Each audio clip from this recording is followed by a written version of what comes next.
Um, I asked you guys on my Facebook what video you would be interested in seeing this week, and I haven't done any topical vegan videos for a while. So the request was, how do vegan parents go about raising their children? And what kind of beliefs do you want to instill in your children? How should you go about raising them?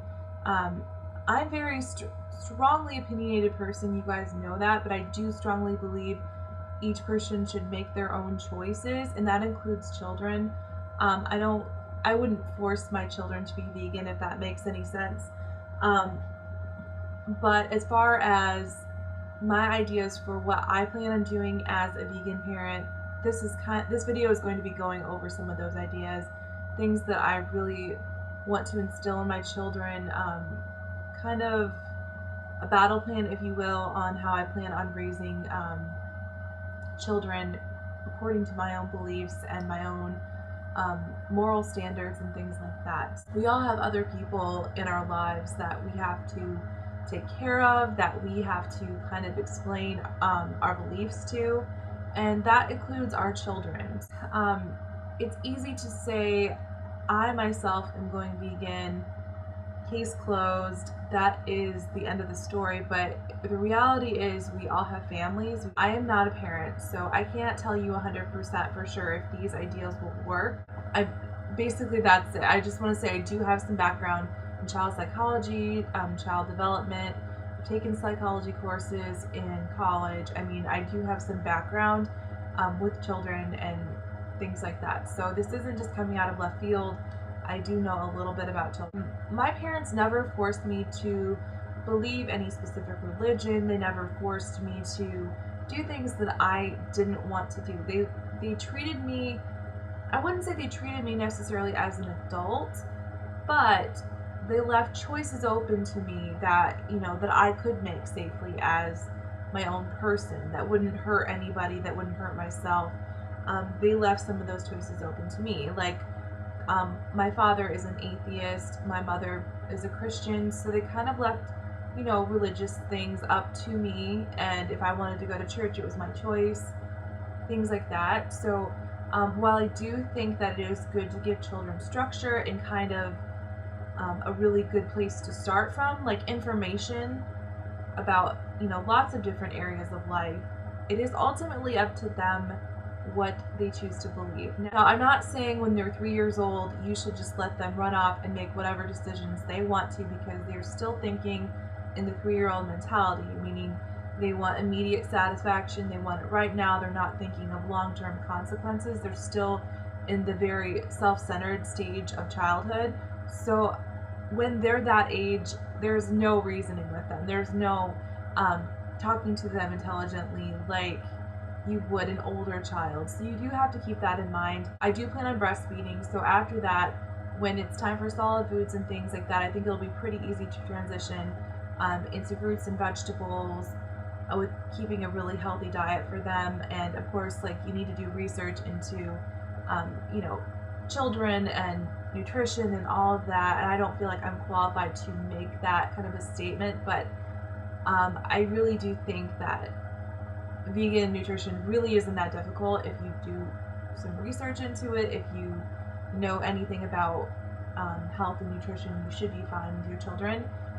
Now, some people will tell me, well, my children just won't eat that. My children refuse to eat this food or that food, or it tastes bad to them. Well, the way I was raised anyway, my parents didn't give me a choice, if that makes sense. Like, they would make me try everything. Now, I didn't have to love everything, and I didn't have to clean my plate or anything like that, but I had to try everything on my plate. And that's kind of the way I'm thinking of raising my children. Like, I want them to keep an open mind. I think what happens is that a lot of parents just give in to their children too easily. They give them junk food because most children love junk food. It's easy for them to eat, and they crave it and they want it, and we start our children on that sugar high from a young age, and they're going to be asking for those juice boxes and those cookies and those snacks and those candy bars. If we keep giving those to them on a regular basis, like every day, instead of once in a while for a treat, they're not going to give fruits and vegetables the chance that they deserve, and they're not going to start out with healthy eating habits. I think that's a huge problem in our country, and lots of different countries, not just the U.S. A lot of it, like, I'm not saying parents are lazy.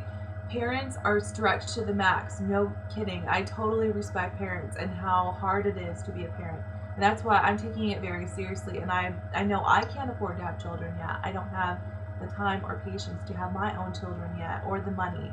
So I commend people that are parents and that work hard and that do everything they can for their children. I understand how tired you are when you come home from work. The last thing you want to do is make a healthy dinner. You just want your children to eat whatever you put in front of their plate, and sometimes the junk food seems a little bit more convenient because they like it. Like, I know my parents used to make macaroni and cheese with Velveeta and all that gross stuff, and like, of course you're gonna love that. As a human being, we're programmed to love fats and sugars and things that are bad for us because our bodies haven't kind of adjusted from our ancestors back when we needed to store fat, because we used to go long periods of time without having a lot of food, so we had to store fat in our bodies. So we still have that kind of mentality in the back of our head, like, oh, I need to store this fat. So just starting your children off on a healthy way of eating and looking at nutrition, I think, is the best thing you can do to lead them on the path of vegan. I know a lot of children comprehend death, and they comprehend pain and fear, and like, just today, we have a fish tank where I work. We have like aquatic fish, and the children are lining up to leave to go back to school, and a lot of them saw we had like a dead fish in the bottom of the tank, and I mean, it had happened when we were working, so we hadn't taken care of it yet. So the children saw the fish, and yeah, they were a little upset, but it's like they were comprehending it. They're stronger than you think they are. They can take more than you think they can, and you're kind of setting them up for failure if you don't give them a dose of reality, if you keep them in the dark about everything. Now, I think there's an appropriate way to teach them. I think that you kind of have to do it in like little bits. You can't just lay it all on them at once and freak them out and make them scared. You have to kind of do it in like small little pieces. So maybe start off by taking them to a farm sanctuary, when they're old enough to do that with you. Take them to a farm sanctuary, show them who these animals are, what they're about, help them relate to these animals and see them as living beings with feelings, with children, with families. Kind of compare your own family structure with the structure of a cow and their calves, and I think that is the best way to get them started on a compassionate way of living. Just get them involved with animals in any way you can. If you have pets, get them involved in taking care of the animal. I think having companion animals is a really great way to introduce children to animals and show them that, hey, these animals are a part of our family. We need to take care of them. If this animal is a part of our family, then what makes that animal different? Why should it not be okay to eat our cat, and why is it okay to eat this animal? I think that's kind of a good way to start the conversation about it. I plan on waiting to kind of go over factory farming and things like that until my children are at least of school age. I'm thinking maybe first grade would be about the level where they could start to comprehend it. I'm not saying that you should go run off and show them earthlings or things like that when they're very young. It would probably scar them. But that is something that you kind of need to take on a case-by-case basis. Do you think your children can be strong enough to handle the information? And there is a point where they are going to have to face hard situations. That's part of growing up. So we have to prepare them for that. Now, some pitfalls about raising vegan children. They're going to get a lot of teasing from other kids at the school, just because they don't understand. And, the child might feel a little left out, if there's a bunch of goodies and treats and things like that. and they have animal ingredients in them and they feel like they can't eat those. That is a problem I foresee happening when I have children. Things like that will come up and you just have to face that. Your children are not going to be happy every single day of their lives. The teacher does not have to agree with you on the topic, but if you make them aware of your beliefs and your children's beliefs, they are more willing to work with you as opposed to just showing up like maybe a half hour before an event with treats and things like that and just saying, oh, my kid's vegan, so you have to make it work. You need to work with the teacher from like the beginning. So just tell them what's up. You don't have to like get into the whole conversion thing. You don't have to try to convert the teacher to being a vegan, but just tell them, hey, this is my personal belief and this is what I would like to instill in my children. I would appreciate if there are any events where there's going to be treats or things like that you can notify me and let me know in advance, and I will make special treats for my children to bring in for the event. I plan on making my children's lunches. I really don't agree with the way student lunches are set up. If you do any research into nutrition, you really see how limited and how unhealthy a lot of these school lunches are. Like, they're ridiculous. Like, even if you're not vegan, it just makes sense to make your children's lunches because this is their nutrition, this is their health. I don't trust it to the government. I'm sorry. They still have meat and dairy on the food pyramid, and they think that potatoes are a vegetable, and they think that pizza counts as a vegetable. I mean, they really just don't get it. So, and ultimately, when they get to about 10 years old, I really do think that's about the age where it really is up to them if they want to continue being a vegan, or if they want to commit to being a vegan, if that's their own choice as opposed to your choice that you're making for them. I think it's important that everybody has free choice in this country, and our children are included in that as well. They're their own people. Ultimately, when they're 18, they're out on their own. So if you're forcing beliefs down their throat, they're going to rebel against you.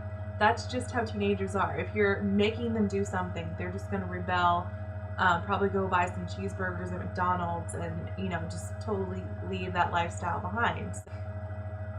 Like, I think it's good to, make healthy vegan food for your children for the most part, but don't forget to make them vegan cakes for their birthday.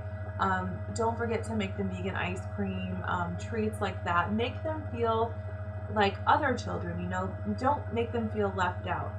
And then they'll feel more normal, and when their friends ask them, well, what is that? I've never heard of that before. They'll be excited and they'll tell the other kids, well, hey, I really like this. This is what my mom made. This is vegan ice cream. Take a bite, try it. And, if they're confident about it and they're happy and they see that it looks normal as compared to what normal is defined by other children, like, they're not going to feel as weird about it. I'm not saying that if they decide not to be vegan that you have to go out and buy them cheese, buy them meat, do all these things for them. Just explain that, hey, this is my belief, so I'm not going to go back on that. This is the way I live my life. And if you're consistent with your veganism, like, they're going to see that and they're more likely to commit to it. And when you live under my roof, these are the rules. So that's the way I'm going to present it. I'm not going to allow them to bring meat and cheese into my own home, but I cannot control what they do outside of my home. Like, that is their choice. They're going to make their own decisions. That's just part of growing up. So that's kind of the way I feel about approaching it. That's what I do in my own home with my husband. My husband's a vegetarian. He's not a vegan. I feel like I've been consistent with the veganism though, and I don't, like, when I go grocery shopping, I refuse to purchase dairy. I will not purchase honey. I will not purchase anything with animal ingredients in them. If he wants them, that's his right. He needs to go get them himself. I just let him know I will have no part in it. It's not my belief and I won't do it. So 9 times out of 10, he's too lazy to go to the store and he just eats vegan food with me. And that's probably the way it'll be with children too, I'm assuming. Like, I hope this video helped you guys, and I know that I'm not a parent, so I don't know everything and things might change for me when I actually have children, but I do work with children quite a bit, and I feel like these strategies will work with them.